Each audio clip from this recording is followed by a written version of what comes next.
Welcome back. This is Dr. Pasion-Gonzales, and this is week 15, Psychological Therapies, part 1.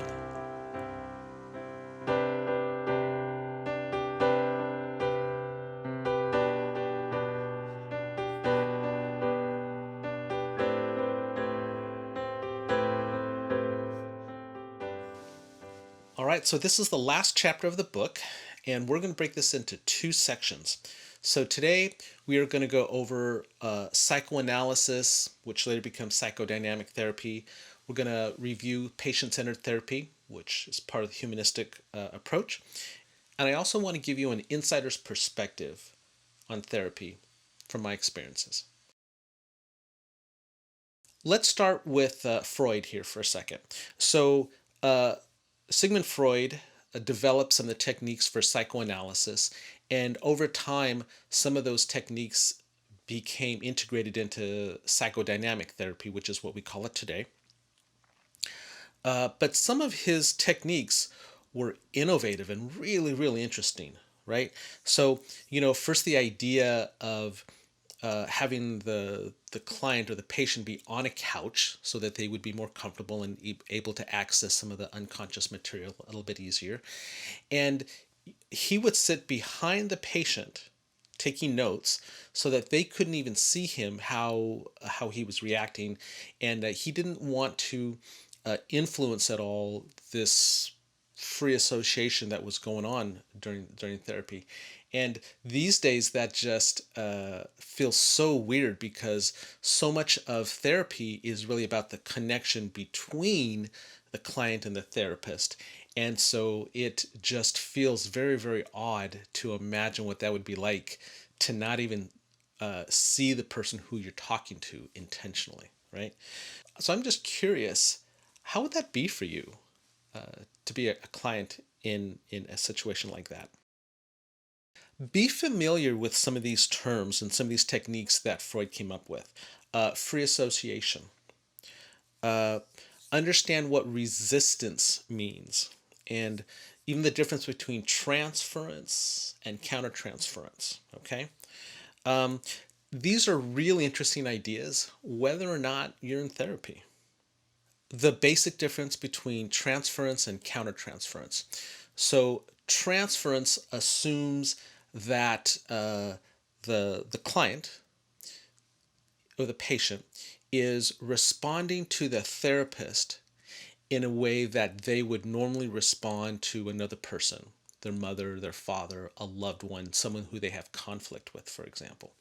So that's transference, okay? And Freud was someone who believed that you could use that transference to understand or help the patient make sense of any conflicts or problems or dynamics that was going on, not just between the patient and the therapist, but between the patient and their loved one. Okay? So countertransference also assumes that the therapist has feelings and reactions, and sometimes will react to the client or the patient not only because of what the client is doing or saying, but because it brings up emotions and feelings related to people in their own life. So it's just kind of an interesting idea. And what I find these days is, if you talk with the therapists, no matter what their theoretical orientation, almost everybody can relate to this idea of transference and countertransference. So it's still a very useful idea today. How Freud used dream interpretation to get to some of these underlying dynamics is also pretty interesting. I like the idea that he referred to manifest versus latent content in a dream, so that the the the the content, the actual image of the dreams themselves, didn't always tell the whole story, but very often represented other themes for the person. And so a lot of the work was interpreting or using the manifest content to get to what the underlying latent content was about. In terms of dream interpretation in general, I think it's fair to say there isn't just one right way to interpret dreams. So Freud just had his style, his way of doing it, and it was interesting. All right, let's talk about Rogers and the patient-centered therapy that he developed. So again, we talked about Rogers a bit last time. From the chapter, I think it's important that you can describe the three elements of patient-centered therapy that Carl Rogers talked about. That's authenticity, unconditional positive regard, and empathy. And the book does a pretty good job of describing what those three things are. Also, be familiar with the term reflection and how to use that. I think those set of skills that he talked about are good interaction skills to be familiar with and to practice, whether you're in therapy or whether you're out of therapy. In any of your relationships, these are just good social skills to know and to master. Listen, the truth is, a lot of us have a really hard time connecting well with other people. And so I think focusing on these three techniques can really help us connect better with people. The chapter talks a bit about motivational interviewing, which comes out of this patient centered therapy movement. And personally, I like the goal of decreasing ambivalence about change and increasing the motivation to make change. From the chapter, make sure that you have a sense of those 4 steps highlighted, which is to engage, to focus, evoke, and to plan. Again, these are not just good therapy tools, they are good tools to apply to your life and certainly to your college career. When I was reading through some of the material, I realized that how much of the work that I do as a therapist is really to help people change. So I like motivational interviewing because it's just another tool that we have to help people get focused and move past some of the obstacles that get in the way of their changing. In section 15.4, they talk about some of the action therapies, and these are a bit narrower in focus and often used for specific types of anxiety and traumas. For example, with systematic desensitization, be familiar with the 3 steps that they described: practicing a relaxation response, developing a prioritized list of fears or anxieties, and then pairing the relaxation with the lowest fear item on your list and moving up from there. That's a great therapy tool, and it's just a good fundamental approach to dealing with all kinds of fears. I really like that. One of the ideas that I use with almost all of the clients or patients who come to see me is the idea of behavioral activation. Everybody that I talk to uh, gets gets this speech, right? But especially for depression, for anxiety, for stress. That's regular exercise, social interaction, and finding a balance between purposeful and pleasurable activities. The research on exercise alone is really fascinating to me. From the research, the example would be 3 to 5 days a week, 30 to 45 minutes of some sort of exercise. Walking absolutely counts. Bicycle riding, jogging, weightlifting exercises, aerobics, anything like that. Really, almost any sort of physical movement um, is probably more helpful for depression, stress, and anxiety than antidepressant medications or talking to a therapist, a psychologist. Now, I really want you to let this sink in for a second. Getting regular exercise is the most effective tool we know for depression, certainly, and probably for stress and anxiety. Doesn't have to cost you anything. You don't have to see an expert. It's the single thing that we can do that has the biggest impact on depression. That's crazy to me. That's really exciting to me, okay? And all of us know that exercise is beneficial and good for our health, but most people don't really appreciate the profound impact it can have on our mental health and our emotional health. So keep that in mind. You know, as I was thinking about this lecture, I thought about the fact that currently there's over 600 different types of psychotherapy available today. And the truth is, if we had found the single therapy that worked best for everybody, we wouldn't have over 600. We would have like three, right? And these days, you'll find that most therapists don't adhere to just one single type of therapy. Most therapists draw techniques and ideas from different therapeutic approaches and will sometimes integrate them even with the same client or patient and even during the same visit. So, therapists are really thinking about the tools that are available out there from any therapeutic model that the therapist can draw from and use to help with a specific client in a specific situation. Also, from the research, understand that therapy in general tends to be pretty brief. The average number of visits for most folks is about 4 to 6 visits. The book mentions that there's more benefits the longer you're in therapy, but I've also read some other research that says that the majority of the benefit often occurs in those first half dozen visits or so. In talking about therapy in general, I'd say that a lot more of the treatment that therapists give now is evidence based.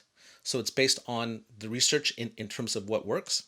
And as a result, because cognitive behavioral therapy is pretty well researched and seems to be effective with lots of different kinds of issues, you'll find that most therapists probably have at least some skills and abilities in cognitive behavioral therapy and integrate that in some form in their therapy. Therapists approach therapy. So they will assume, I know you don't give your clients the answers, that you let them work it out for themselves, and then they'll go on and make their point. And when I think about that, one of the things that I want you to be aware of is you'll find a very wide range of how directive or reflective therapists can be. If I'm going to be honest with you, I try to be a very good listener and connect very well with the people that I work with. Um, but the truth is, I probably tend to give more homework. I probably tend to be more directive. If someone asks me a direct question, what should I do in this situation? I'll ask them their opinion for sure.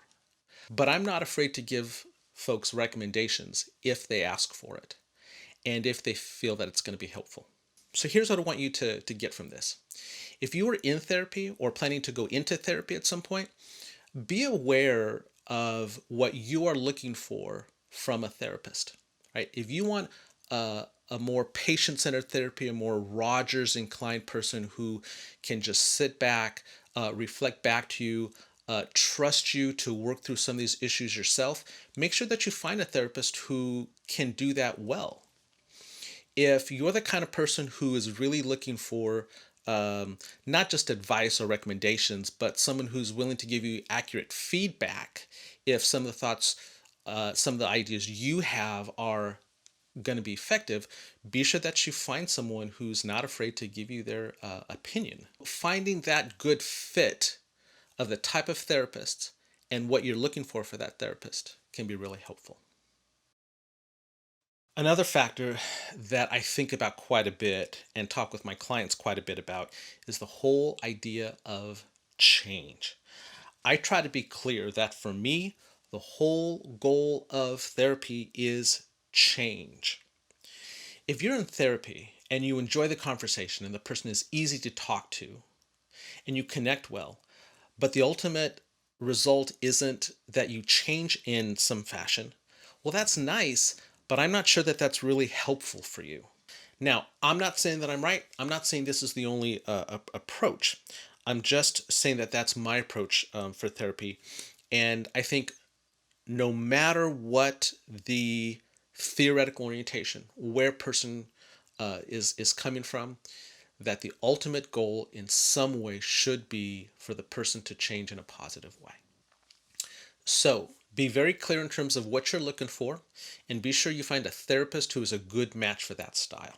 When I think about therapy, I also realize that I think about therapy much the same way that Carol Dweck, who we talked about earlier, right?